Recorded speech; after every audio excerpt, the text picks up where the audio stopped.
Well, we look at the possibility of a committee, because when you look at the constitutional democracy, it is tough for its twists and turns. Where are those schools? No, they are in the hand of the state government, subnationals. They are not federal institutions. It's just pretentious, caliber designation when you say this is a federal school. It's a Nigerian school.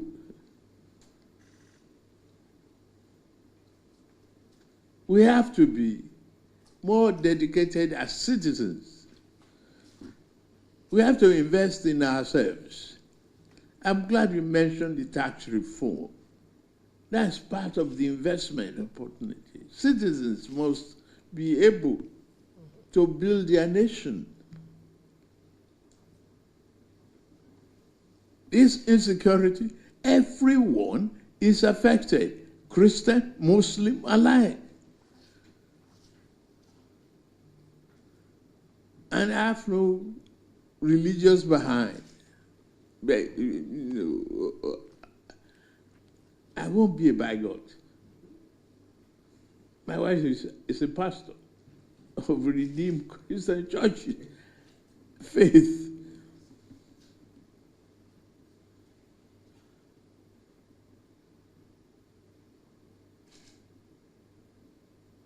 But we have to think of our country as if this country must develop, must go beyond myopic beliefs, must stand beyond religious bigotry.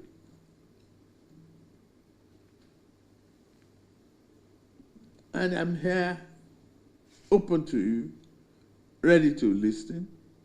People that are elder of the Catholic faith are here. We've been together for some time. We still have an open door policy. I will not shut my doors. I will be ready to help. We will set up the committee to, as you suggested. And if you have recommendations, please give us to us. I've not been able to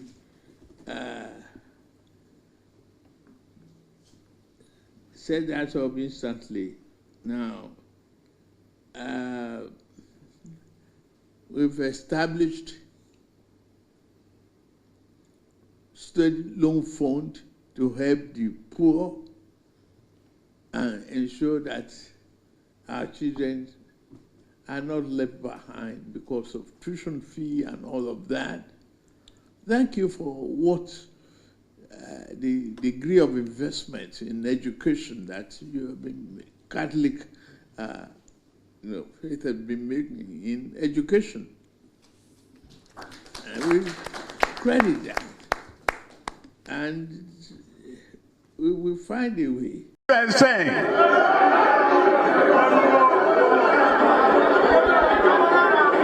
Kò ní ìdí ká kọrin Ògúndé Yorùbá sọ̀rọ̀ ẹ̀wẹ̀ di bọ́ọ̀lù fàyàráyé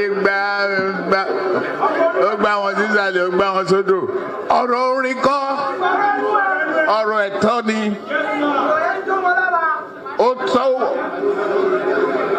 Ó tásìkò náà tá a máa gbà á. Ọmọ tó mówó wálé ni bàbá àti ìyá ẹ̀ máa yan rìn. Agbára yìí kò ń ṣe fún Òkè Ọya nìkan. Tí ò bá sí àwa èmi tí ń dúró wájú yìí tí ń lérí ogun. Tí ní òkè Buhari nìṣó ká máa bá lọ.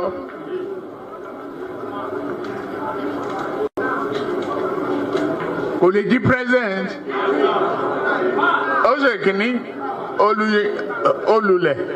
ó ṣe kejì ó lulẹ̀ ó ṣe kẹta ó lulẹ̀ ó tiẹ̀ sunkún lórí tẹlifíṣàn pé láyé òun ò tún rán mọ́ mo dẹ̀ lọ bá Kaduna wà rán ọ̀rọ̀ ẹ̀kún kọ́ lélẹ̀ àdúró tiẹ̀ wà á dẹ̀ wọlé nǹkan kan ní pé o ò ní fọ̀rọ̀ orílẹ̀-èdè Yorùbá ṣeré ó dẹ̀ gbà àtijọ́ tó rẹ̀ ti débẹ̀ mi ò gba mínísítà mi ò gba contract mi ì tọrọ ọbẹ̀ mi ì tọrọ gàrí mi ì tọrọ fúra lọ́wọ́ ẹ̀ mi ì dẹ̀ ìyàwó ń bẹ̀ ó wá ní lọ́tẹ̀ yìí o Yorùbá ló kàn.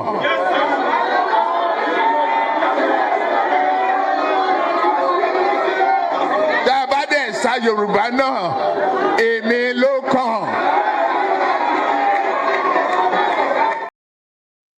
I can't be a bigot. That's what he said. Right? A man that ran on complete bigotry, religious bigotry, tribal bigotry. And today is catching up on him that he had to come out and say, he can't be a bigot. I can't be a bigot. My wife is a pastor of Redeemed Church of Faith. He didn't even know the name of his wife's church because everything is, everything is masked in fraud and lies. Everything about Tifnumbu and his entire family is shrouded in lies. Yorùbá ló kàn. About the so Yoruba no Èmi ló kàn. That was the beginning of Èmi ló kàn, by the way. So in America, here is actually how the American Congress, a congressman who actually spoke on this same matter, right?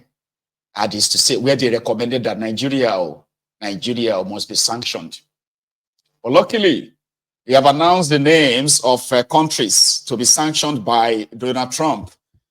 And luckily for Nigeria, they got exempted. But watch this. On the killings orchestrated by Bukwari, by El Rufaya, and as a state-sponsored terrorism in Nigeria by APC. It is the day that APC dies in that contraption that terrorism in Nigeria will die. Quote me anywhere. Watch this. According to the Catholic News Agency and EWTN News, quote, Archbishop Ignatius Kagama is concerned over the seemingly endless violence against Christians that claimed at least 58 lives this past weekend and hundreds of others in recent weeks. It is our prayer, he said, that something definitive will be done to stop the situation that is inhuman. Shockingly, that was more than a dozen years ago and part of my opening remarks at a hearing that I held on July 10th, 2012.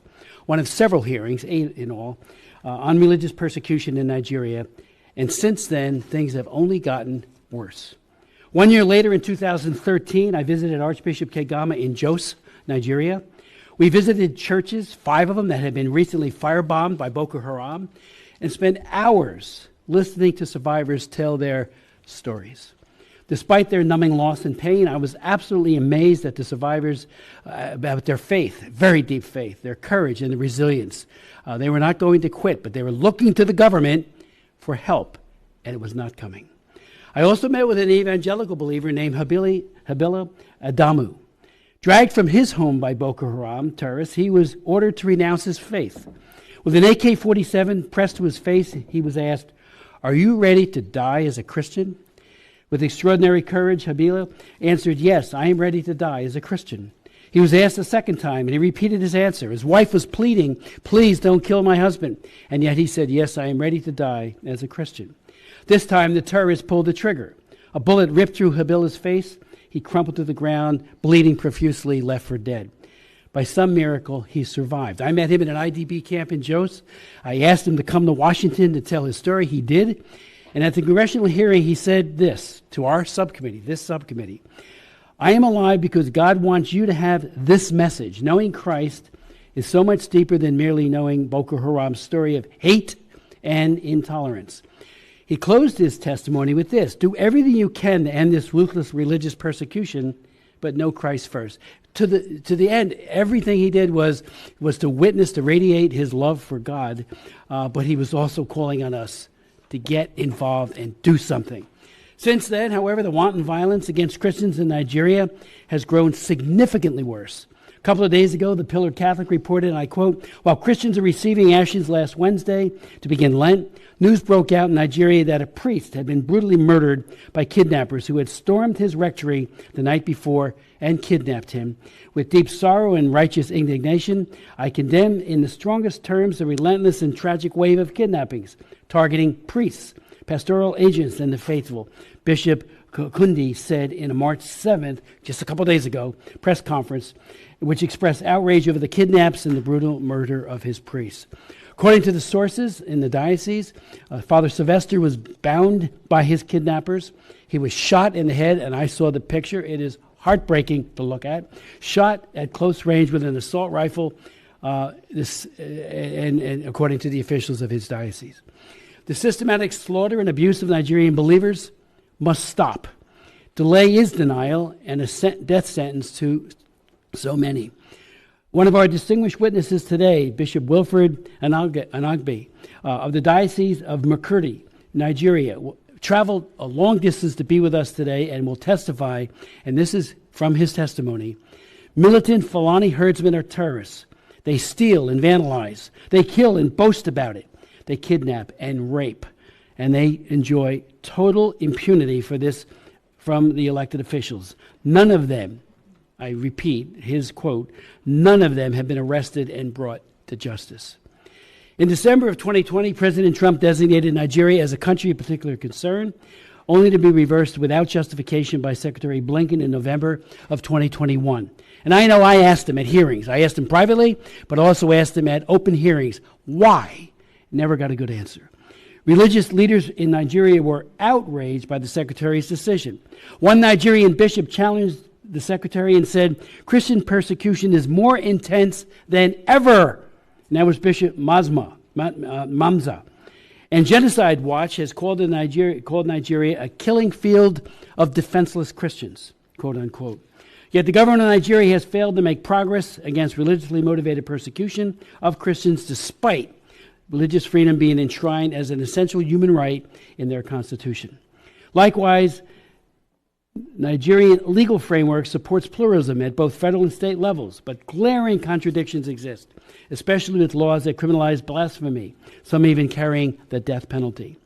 The U.S. Commission on International Religious Freedom, USCIRF, was, quote, appalled that the State Department did not redesignate Nigeria as a country of particular concern. USCIRF had recommended, and we have the former chairman here, Tony Perkins, had recommended this designation 4 years in a row, from 2021 to 2024, and said, quote, there is no justification as to why the State Department continues to fail to redesignate Nigeria as a CPC.